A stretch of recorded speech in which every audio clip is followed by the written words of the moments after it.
ఈరోజు కోర్టులో కేసు పని మీద రావడం అయింది ఇక్కడికి. ఈ సందర్భంగా కొన్ని ఇష్యూస్ మీ ముందుకి తేవాల్సింది వచ్చింది. ఒకటి ఫస్ట్ ఇష్యూస్ మొదటిగా పదే పదే షర్మిల కానీ సునీత కానీ ఎవరి ట్రాప్లోనో పడ్డారు, ఎవరి చేతుల్లోనో తోలుబొమ్మలాటలాగా ఆడబడుతున్నారు అన్నట్లుగా మాట్లాడుతున్నారు. యాక్చువల్గా చూస్తే ఏం జరిగిందంటే, నాన్న చనిపోయాక, నాన్న మర్డర్ అయిపోయినాక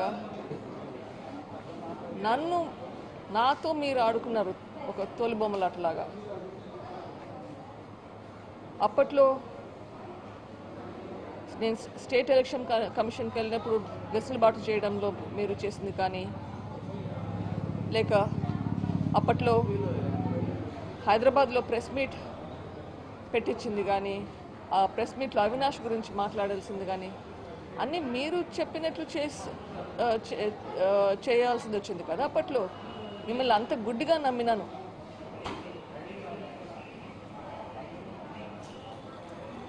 అది గ్రహించి నేను చేసిన తప్పును నేను సరిదిద్దుకునే సమయం వచ్చింది. ఇప్పుడు నేను చేసే ఒక ప్రయత్నంలో అది కూడా ఒక కారణం.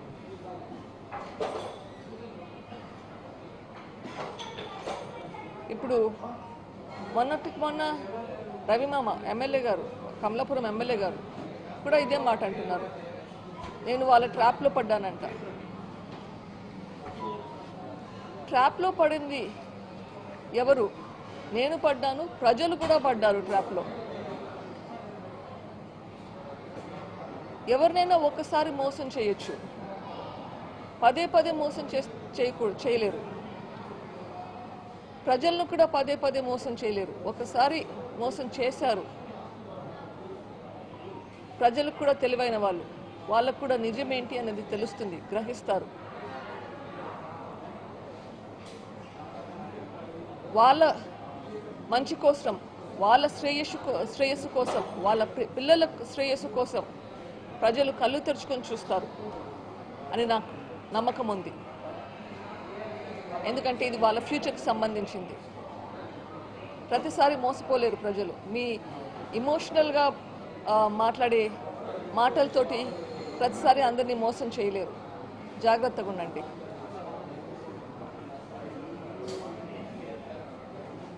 హైదరాబాద్లో కానీ కడపలో కానీ నేను కొన్ని పాయింట్స్ రేస్ చేశాను. అన్నగా నాకు ఆన్సర్ చెప్పకపోయినా పర్వాలేదు, కానీ చీఫ్ మినిస్టర్గా మీకు దానికి రెస్పాన్స్ ఇవ్వాల్సిన బాధ్యత ఉంది. మళ్ళీ గుర్తు చేస్తున్నాను కొన్ని ఇష్యూస్.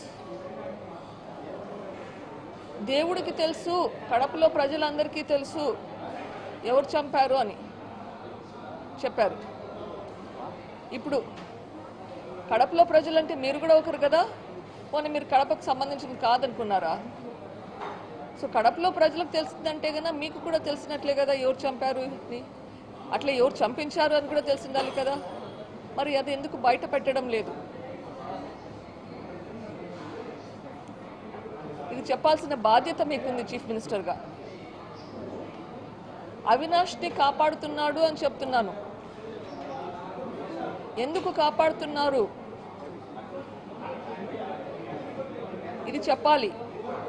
ఈ ప్రశ్నకు జవాబు రావాలి.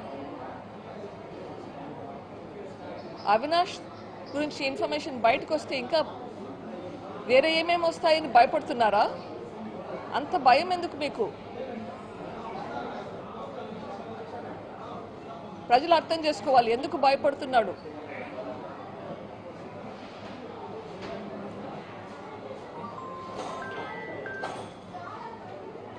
ఈ ప్రశ్నలకు చెప్పాల్సిన సమయం వచ్చింది. ఒకవేళ మీకు డైరెక్ట్గా మాట్లాడాలంటే చెప్పండి, మీ సాక్షి ఛానల్కి వస్తాను, మీతో డిబేట్ చేద్దాము. ప్రజలు అర్థం చేసుకుంటారు ఎవరు ఏం చెప్తున్నారని చెప్పి. నాకు అభ్యంతరం లేదు, మీ సాక్షి ఛానల్కి నేను వస్తాను, రండి. ఒక డిబేట్ పెట్టుకుందాం. నిజానిజాలు బయటకు వస్తాయి.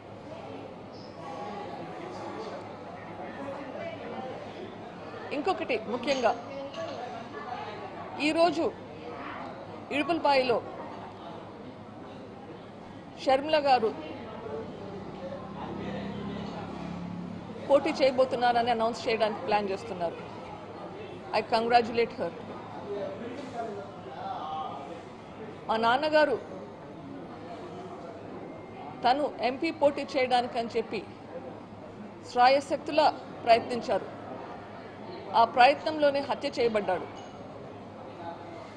సో ఈరోజు తను ముందుకెళ్ళి అది చేస్తుంది అంటే కన్నా అది చాలా నాకు చాలా ఇమోషనల్గా ఇట్స్ వెరీ ఇంపార్టెంట్ మూమెంట్. తనకు సంఘీభావం చెప్దామంటే కూడా చెప్పలేని పరిస్థితి, ఎందుకంటే నేను ఈరోజు కోర్టుకు రావాల్సింది వచ్చింది.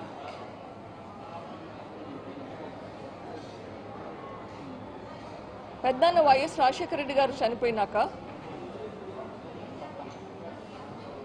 మీరు జైలుకు పోయినప్పుడు 2012 సంవత్సరంలో బై ఎలక్షన్స్లో 18 ఎమ్మెల్యేలు ఒక ఎంపీ పోటీ చేస్తే మీరు లేనప్పుడు తను క్యాంపెయిన్ చేసి తను కష్టపడి ఆ ఎలక్షన్లో 15 మంది ఎమ్మెల్యేలను ఒక ఎంపీని గెలిపించేలా కృషి చేసింది. అప్పట్లో మేకపాటి గారు సుబ్రహ్మరెడ్డి గారి మీద 2 లక్షలకు పైగా ఓట్లతో గెలిచారు. అది ఎలా మర్చిపోయారు? తర్వాత మీరు జైల్లో ఉండగా మరో ప్రజా ప్రస్థానమని ఎండనక వాననక నెలలు తరబడి ఇంట్లో లేకుండా పిల్లల్ని ఇంట్లో వదిలిపెట్టేసి మీ పార్టీని నిలబెట్టింది. కానీ అంత కష్టపడి నిలబెట్టినాక మీరు జైలు నుంచి బయటకు వచ్చాక తను ఇంకా పవర్ఫుల్ అవుతుందని భయపడి మీరు తనని పక్కన పెట్టారు.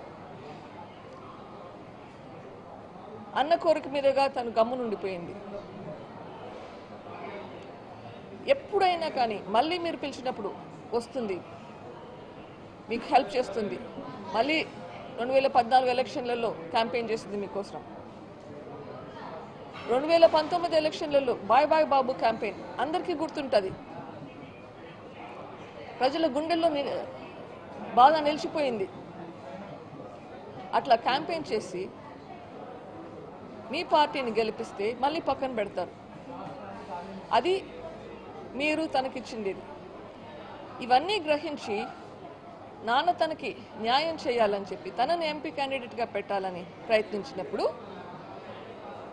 తనకున్న సపోర్ట్ కూడా లేకుండా ఉండాలి అని భయపడ్డారా? అందుకే నాన్నని లేకుండా చేశారా? అంత కిరాతకంగా హత్య చేశారా? ఇవన్నీ బయటికి రావాలి. నిజమేంటి? ఎందుకు చేశారు?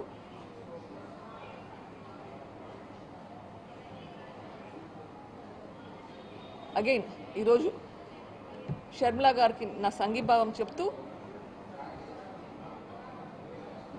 జగనన్నని నేను ప్రశ్నించిన ప్రశ్నలకు జవాబు చెప్పాలని ఈ మీడియా ముఖంగా చెప్తున్నాను.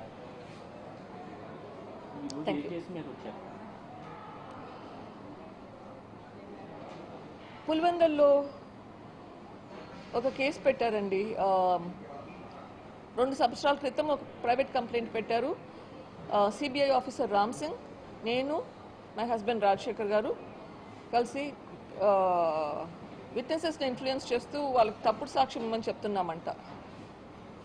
అది 2 సంవత్సరాల తర్వాత ఇప్పుడు ఎఫ్ఐఆర్ పెట్టి తెచ్చారు. సో ఆ కేసుకి ఎఫ్ఐఆర్ క్వాష్ చేయడానికి కేసు. సో దాని గురించి వచ్చింది. వివేక సినిమా విషయంలో కోర్టుకు వెళ్ళారు, రస్తగిరి కోర్టుకు. ఆ సినిమాలో ఉన్నది మీరు వాస్తవం అని భావిస్తున్నారా? ఎందుకు దాని మీద ఇన్ని ఎలిగేషన్? అది సినిమా అనాలో డాక్యుమెంటరీ అనాలో ఏమనాలో నాకు తెలియదు. అది ఎవరు చేశారో ఎప్పుడు చేశారో కూడా అసలు ఎవరు చేసినా కానీ చాలా ధైర్యంగా చేస్తారు.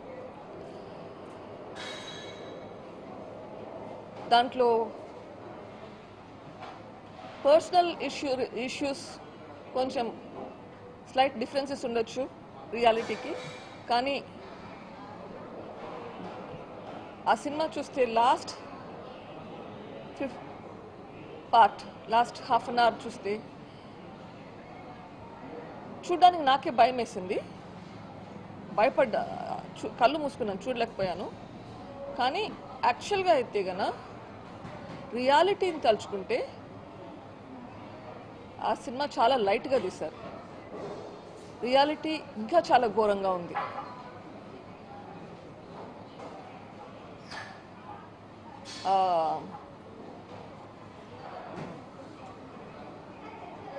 అది చూస్తే ప్రజలు ఎట్లా రిసీవ్ చేసుకుంటారో కానీ నాకు మాత్రం చాలా బాధేసింది. వివేక మండలి తర్వాత వైసీపీ అధికారంలోకి వచ్చింది. వివేక మండలి తర్వాత పార్టీ అధికారంలోకి వచ్చింది వైసీపీ.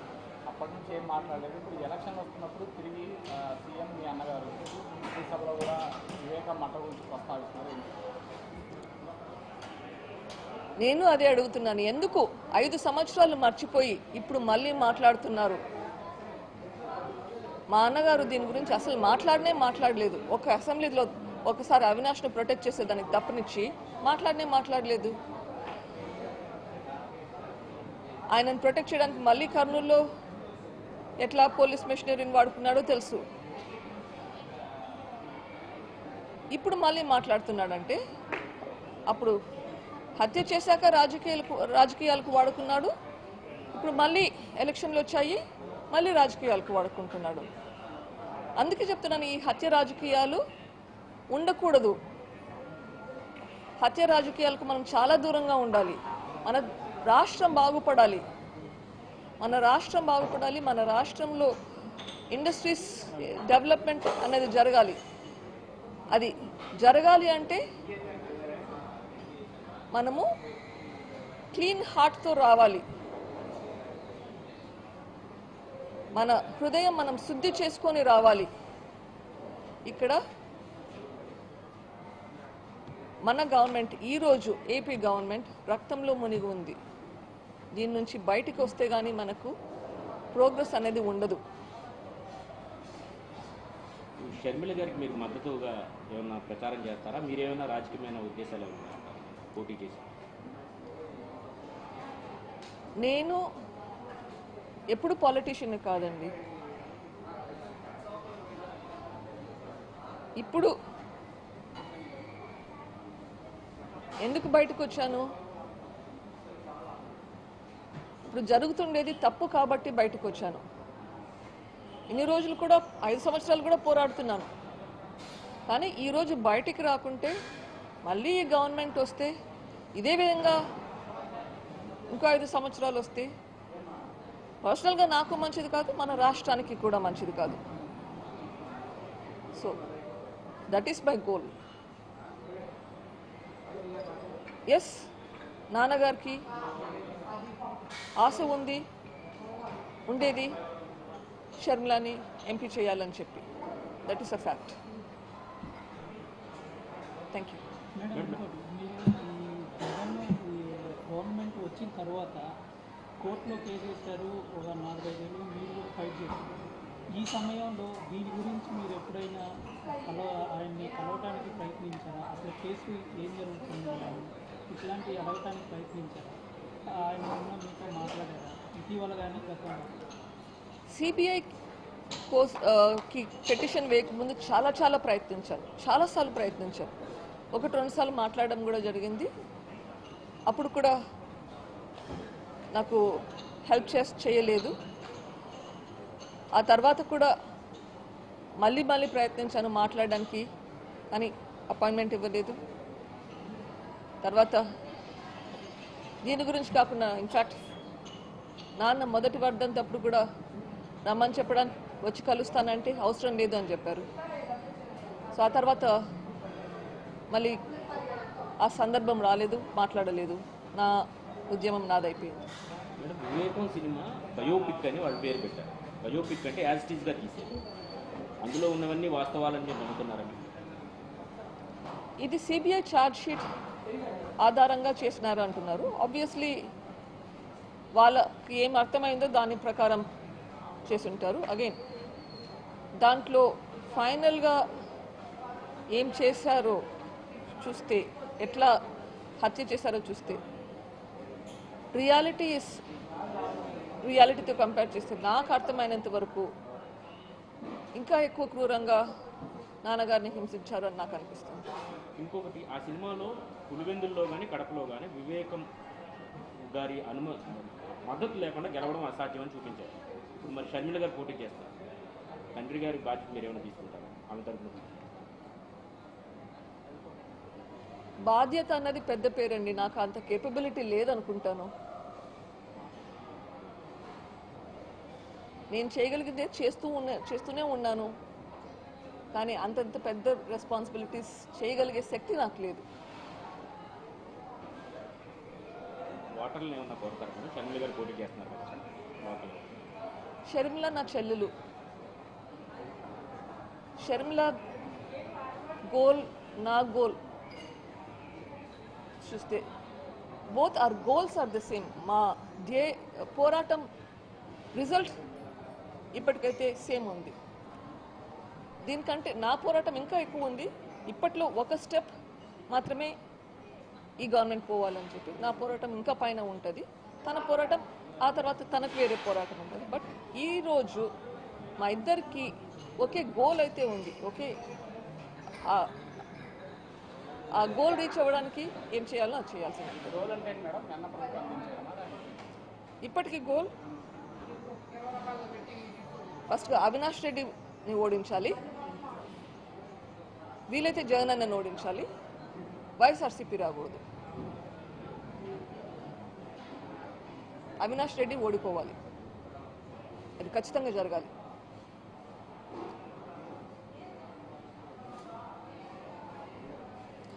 ఒకసారి అక్యూజ్డ్ అయి కన్విక్షన్ వస్తే రూల్ ప్రకారం 6 సంవత్సరాలు కంటెస్ట్ చేయలేరు ఎలక్షన్స్లో. ఇక్కడ ట్రయల్కే రాకుండా డిలే చేసుకుంటూ పోతుంటే అక్యూజ్డ్కి కన్విక్షన్ వస్తుంది. ఎప్పుడు వస్తుంది? ఆ కన్విక్షన్ వచ్చాక కంటెస్ట్ చేయలేని పరిస్థితి. సో ఇది సిస్టమ్స్తో ఆడుకున్నట్లు కాదా? అక్యూజ్డ్ అని తెలుసు, కన్విక్షన్ రాదు, కానీ పోటీ చేయగలుగుతాడు. రైట్? సో మనం సిస్టమ్స్ అన్నీ డిలే చేసుకుంటూ పోతే, ట్రయల్స్ డిలే అవుతూ ఉంటే మళ్ళీ గెలుచుకుంటూనే పోవాలనా? అది తప్పు. న్యాయపరంగా కూడా తప్పే కదా. చట్టసభలో ఉండకూడదు. ఎగ్జాక్ట్లీ, నేరస్తులు ఉండకూడదు. తప్పించుకుంటూ పోతూ ఉంటే అట్లే ఇంకోసారి గెలుస్తారు, ఇంకోసారి ఎలక్షన్లో గెలుస్తారు. సిస్టమ్స్ని వాడుకుంటుంటారు వాళ్ళ ప్రయోజనాల కోసం వాళ్ళే. Thank you.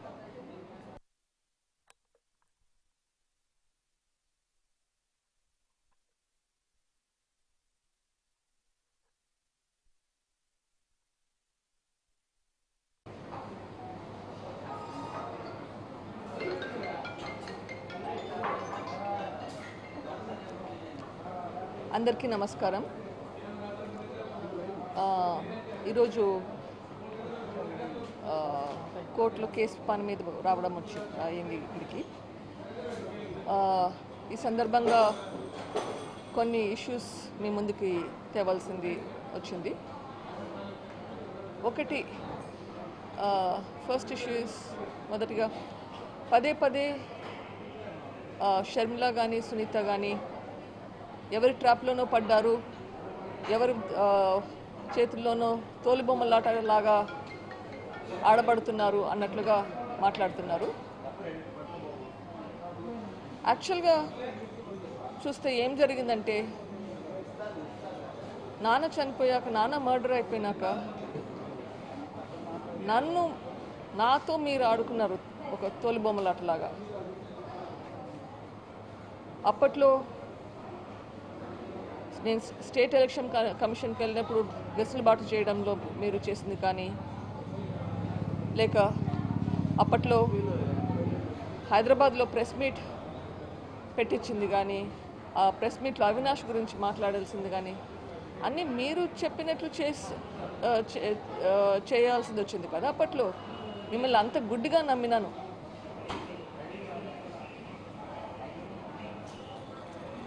అది గ్రహించి నేను చేసిన తప్పును నేను సరిదిద్దుకునే సమయం వచ్చింది.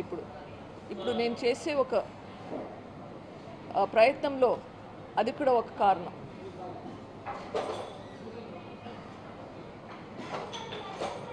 ఇప్పుడు మొన్న రవిమామ ఎమ్మెల్యే గారు, కమలాపురం ఎమ్మెల్యే గారు కూడా ఇదే మాట అంటున్నారు.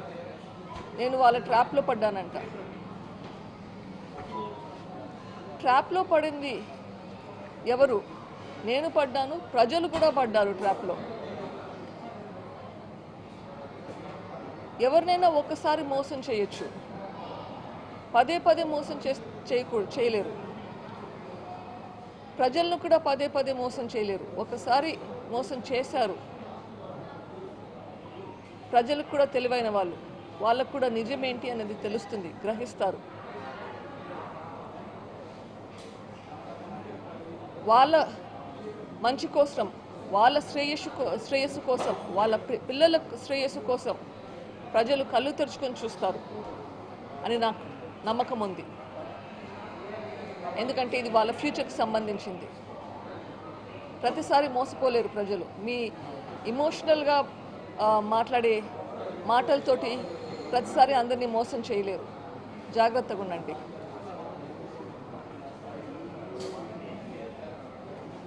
హైదరాబాద్లో కానీ కడపలో కానీ నేను కొన్ని పాయింట్స్ రేస్ చేశాను. అన్నగా నాకు ఆన్సర్ చెప్పకపోయినా పర్వాలేదు, కానీ చీఫ్ మినిస్టర్గా మీకు దానికి రెస్పాన్స్ ఇవ్వాల్సిన బాధ్యత ఉంది. మళ్ళీ గుర్తు చేస్తున్నాను కొన్ని ఇష్యూస్. దేవుడికి తెలుసు, కడపలో ప్రజలందరికీ తెలుసు ఎవరు చంపారు అని చెప్పారు. ఇప్పుడు కడపలో ప్రజలంటే మీరు కూడా ఒకరు కదా. పోనీ మీరు కడపకు సంబంధించింది కాదనుకున్నారా? సో కడపలో ప్రజలకు తెలిసిందంటే కన్నా మీకు కూడా తెలిసినట్లే కదా ఎవరు చంపారు అని. అట్లా ఎవరు చంపించారు అని కూడా తెలిసిండాలి కదా. మరి అది ఎందుకు బయట పెట్టడం లేదు? ఇది చెప్పాల్సిన బాధ్యత మీకుంది చీఫ్ మినిస్టర్గా. అవినాష్ని కాపాడుతున్నాడు అని చెప్తున్నాను. ఎందుకు కాపాడుతున్నారు ఇది చెప్పాలి. ఈ ప్రశ్నకు జవాబు రావాలి. అవినాష్ గురించి ఇన్ఫర్మేషన్ బయటకు వస్తే ఇంకా వేరే ఏమేమి వస్తాయని భయపడుతున్నారా? అంత భయం ఎందుకు మీకు?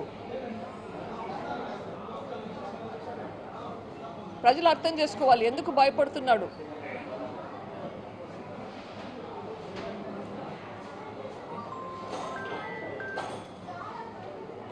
ఈ ప్రశ్నలకు చెప్పాల్సిన సమయం వచ్చింది. ఒకవేళ మీకు డైరెక్ట్గా మాట్లాడాలంటే చెప్పండి, మీ సాక్షి ఛానల్కి వస్తాను, మీతో డిబేట్ చేద్దాము. ప్రజలు అర్థం చేసుకుంటారు ఎవరు ఏం చెప్తున్నారని చెప్పి.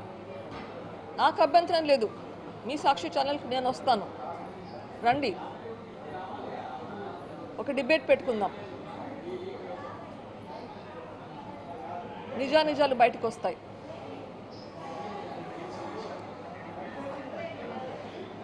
ఇంకొకటి ముఖ్యంగా ఈరోజు ఇడుపులపాయలో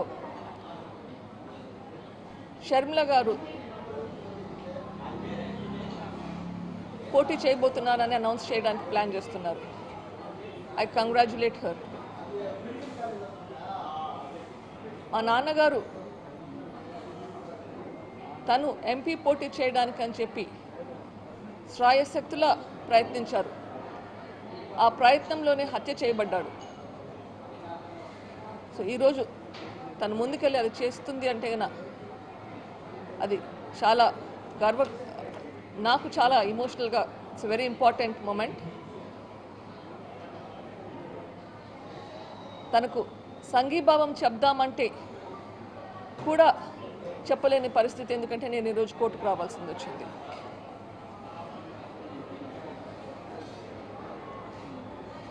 పెద్దన్న వైఎస్ రాజశేఖర రెడ్డి గారు చనిపోయినాక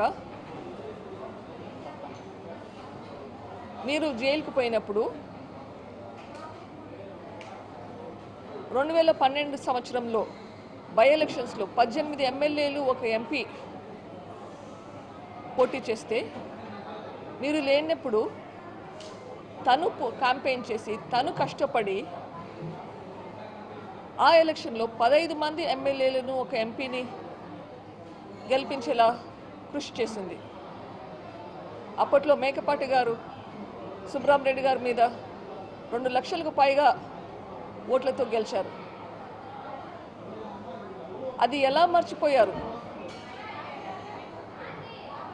తర్వాత మీరు జైల్లో ఉండగా మరో ప్రజా ప్రస్థానమని ఎండనక వాననక నెలలు తరబడి ఇంట్లో లేకుండా పిల్లల్ని ఇంట్లో వదిలిపెట్టేసి మీ పార్టీని నిలబెట్టింది. కానీ అంత కష్టపడి నిలబెట్టినాక మీరు జైలు నుంచి బయటకు వచ్చాక తను ఇంకా పవర్ఫుల్ అవుతుందని భయపడి మీరు తనని పక్కన పెట్టారు. అన్న కోరిక మీదుగా తను గమ్మునుండిపోయింది. ఎప్పుడైనా కానీ మళ్ళీ మీరు పిలిచినప్పుడు వస్తుంది, మీకు హెల్ప్ చేస్తుంది. మళ్ళీ 2014 ఎలక్షన్లలో క్యాంపెయిన్ చేసింది మీకోసం. 2019 ఎలక్షన్లలో బాయ్ బాయ్ బాబు క్యాంపెయిన్ అందరికీ గుర్తుంటుంది. ప్రజల గుండెల్లో బాగా నిలిచిపోయింది. అట్లా క్యాంపెయిన్ చేసి మీ పార్టీని గెలిపిస్తే మళ్ళీ పక్కన పెడతారు. అది మీరు తనకిచ్చింది. ఇవన్నీ గ్రహించి నాన్న తనకి న్యాయం చేయాలని చెప్పి తనని ఎంపీ క్యాండిడేట్గా పెట్టాలని ప్రయత్నించినప్పుడు తనకున్న సపోర్ట్ కూడా లేకుండా ఉండాలి అని భయపడ్డారా? అందుకే నాన్నని లేకుండా చేశారా? అంత కిరాతకంగా హత్య చేశారా? ఇవన్నీ బయటికి రావాలి. నిజమేంటి, ఎందుకు చేశారు?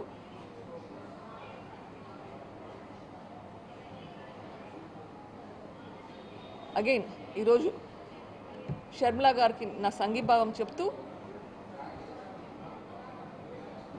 జగనన్నని నేను ప్రశ్నించిన ప్రశ్నలకు జవాబు చెప్పాలని ఈ మీడియా ముఖంగా చెప్తున్నాను.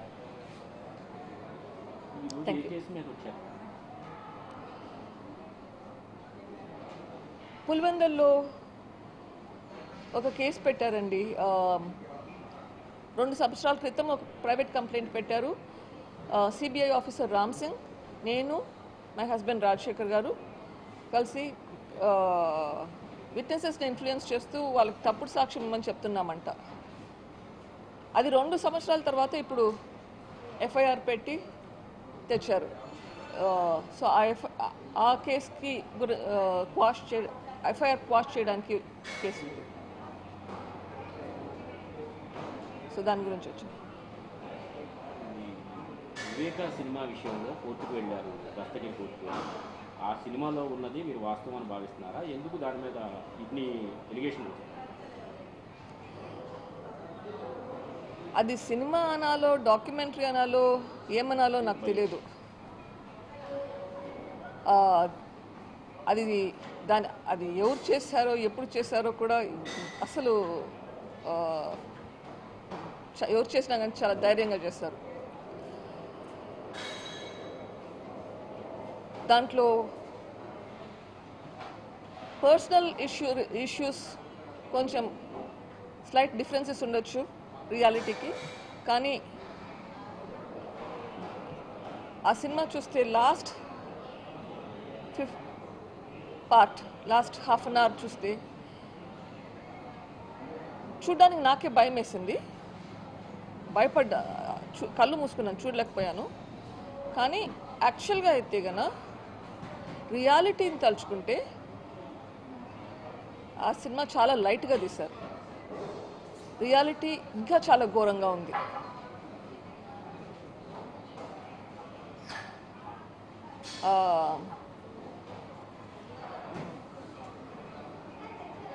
అది చూస్తే ప్రజలు ఎట్లా రిసీవ్ చేసుకుంటారో కానీ నాకు మాత్రం చాలా బాధేసింది. వివేక మండలి తర్వాత వైసీపీ అధికారంలోకి వచ్చింది. వివేక మండలి తర్వాత పార్టీ అధికారంలోకి వచ్చింది వైసీపీ. అప్పటి నుంచి ఏం మాట్లాడలేదు. ఇప్పుడు ఎలక్షన్ వస్తున్నప్పుడు తిరిగి సీఎం మీ అన్నగారు ఈ సభలో కూడా వివేక మండలి గురించి ప్రస్తావిస్తున్నారు. నేను అదే అడుగుతున్నాను, ఎందుకు 5 సంవత్సరాలు మర్చిపోయి ఇప్పుడు మళ్ళీ మాట్లాడుతున్నారు? మా అన్నగారు దీని గురించి అసలు మాట్లాడలేదు. ఒక అసెంబ్లీలో ఒకసారి అవినాష్ను ప్రొటెక్ట్ చేసేదానికి తప్పనిచ్చి మాట్లాడలేదు. ఆయనను ప్రొటెక్ట్ చేయడానికి మళ్ళీ కర్నూలులో ఎట్లా పోలీస్ మెషినరీని వాడుకున్నాడో తెలుసు.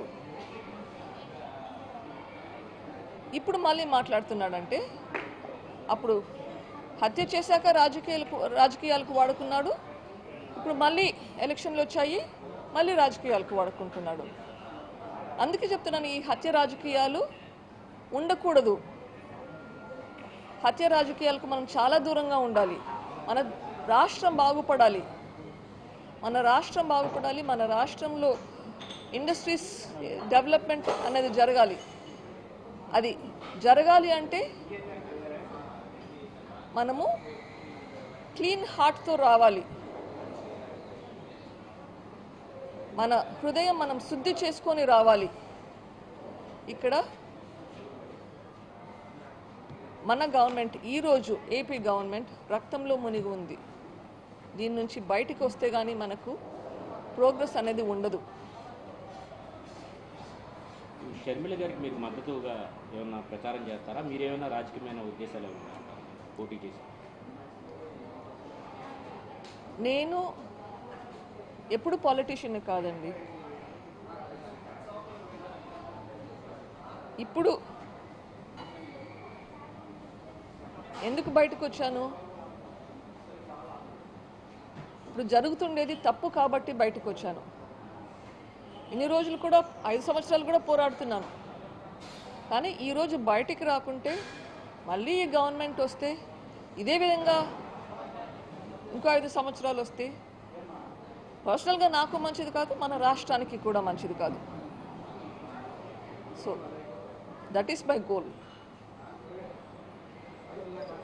ఎస్, నాన్నగారికి ఆశ ఉండేది షర్మిలాని ఎంపీ చేయాలని చెప్పి.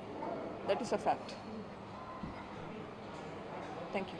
మేడం, ఇంకోటి, మీరు ఈ జగన్ గవర్నమెంట్ వచ్చిన తర్వాత కోర్టులో కేసు వేశారు, ఒక 4-5 ఏళ్ళు మీరు కూడా ఫైట్ చేశారు. ఈ సమయంలో దీని గురించి మీరు ఎప్పుడైనా ఆయన్ని కలవటానికి ప్రయత్నించారా? అసలు కేసు ఏం జరుగుతుంది, ఇట్లాంటివి అడగటానికి ప్రయత్నించారా? ఆయన ఉన్న మీతో మాట్లాడారా ఇటీవల కానీ గతంలో? సిబిఐ కి పిటిషన్ వేయకముందు చాలా ప్రయత్నించారు, చాలాసార్లు ప్రయత్నించారు. 1-2 సార్లు మాట్లాడడం కూడా జరిగింది. అప్పుడు కూడా నాకు హెల్ప్ చేయలేదు. ఆ తర్వాత కూడా మళ్ళీ ప్రయత్నించాను మాట్లాడడానికి, కానీ అపాయింట్మెంట్ ఇవ్వలేదు. తర్వాత దీని గురించి కాకుండా ఇన్ఫ్యాక్ట్ నాన్న మొదటి వర్ధంతప్పుడు కూడా రమ్మని చెప్పడానికి వచ్చి కలుస్తానంటే అవసరం లేదు అని చెప్పారు. సో ఆ తర్వాత మళ్ళీ ఆ సందర్భం రాలేదు, మాట్లాడలేదు. నా ఉద్యమం నాదైపోయింది. మేడం, వివేకం సినిమా బయోపిక్ అని వాళ్ళు పేరు పెట్టారు. బయోపిక్ అంటే యాజ్ ఇట్ ఈస్గా తీసేది. అందులో ఉన్నవన్నీ వాస్తవాలని మీరు నమ్ముతున్నారా? ఇది సిబిఐ ఛార్జ్ షీట్ ఆధారంగా చేసినారు అంటున్నారు. ఆబ్వియస్లీ వాళ్ళకి ఏం అర్థమైందో దాని ప్రకారం చేసి ఉంటారు. అగైన్ దాంట్లో ఫైనల్గా ఏం చేశారో చూస్తే, ఎట్లా హత్య చేశారో చూస్తే, రియాలిటీతో కంపేర్ చేస్తే నాకు అర్థమైనంత వరకు ఇంకా ఎక్కువ క్రూరంగా నాన్నగారిని హింసించారు అని నాకు అనిపిస్తుంది. ఇంకొకటి ఆ సినిమాలో పులివెందుల్లో కానీ కడపలో కానీ వివేకం గారి మద్దతు లేకుండా గెలవడం అసాధ్యం అని చూపించారు. ఇప్పుడు మరి షర్మిల గారు పోటీ చేస్తారు, తండ్రి గారి బాధ్యత మీరు ఏమైనా తీసుకుంటారు ఆమె తరఫున? బాధ్యత అన్నది పెద్ద పేరండి, నాకు అంత కేపబిలిటీ లేదనుకుంటాను. నేను చేయగలిగితే చేస్తూనే ఉన్నాను, కానీ అంతంత పెద్ద రెస్పాన్సిబిలిటీస్ చేయగలిగే శక్తి నాకు లేదు. ఓటర్లు ఏమన్నా కోరుతారు? షర్మిల గారు పోటీ చేస్తున్నారు కదా లోకల్. షర్మిల నా చెల్లెలు. షర్మిల గోల్ నా గోల్ చూస్తే both are goals are the same. మా పోరాటం రిజల్ట్ ఇప్పటికైతే సేమ్ ఉంది. దీనికంటే నా పోరాటం ఇంకా ఎక్కువ ఉంది. ఇప్పట్లో ఒక స్టెప్ మాత్రమే ఈ గవర్నమెంట్ పోవాలని చెప్పి నా పోరాటం ఇంకా పైన ఉంటుంది. తన పోరాటం ఆ తర్వాత తనకు వేరే పోరాటం ఉంటుంది. బట్ ఈరోజు మా ఇద్దరికి ఒకే గోల్ అయితే ఉంది. ఓకే, ఆ గోల్ రీచ్ అవ్వడానికి ఏం చేయాలో అది చేయాల్సింది. గోల్ అంటే మేడం అన్న ప్రభుత్వం అందించడమా? ఇప్పటికీ గోల్ ఫస్ట్గా అవినాష్ రెడ్డిని ఓడించాలి, వీలైతే జగన్ అన్నని ఓడించాలి, వైఎస్ఆర్సీపీ రాకూడదు. అవినాష్ రెడ్డి ఓడిపోవాలి, అది ఖచ్చితంగా జరగాలి.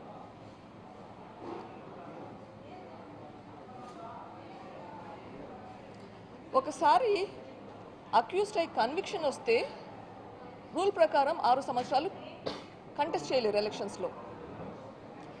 ఇక్కడ ట్రయల్కే రాకుండా డిలే చేసుకుంటూ పోతుంటే అక్యూజ్డ్కి కన్విక్షన్ వస్తుంది. ఎప్పుడు వస్తుంది? ఆ కన్విక్షన్ వచ్చాక కంటెస్ట్ చేయలేని పరిస్థితి. సో ఇది సిస్టమ్స్తో ఆడుకున్నట్లు కాదా? అక్యూజ్డ్ అని తెలుసు, కన్విక్షన్ రాదు, కానీ పోటీ చేయగలుగుతాడు. రైట్? సో మనం సిస్టమ్స్ అన్నీ డిలే చేసుకుంటూ పోతే, ట్రయల్స్ డిలే అవుతూ ఉంటే మళ్ళీ గెలుచుకుంటూనే పోవాలనా?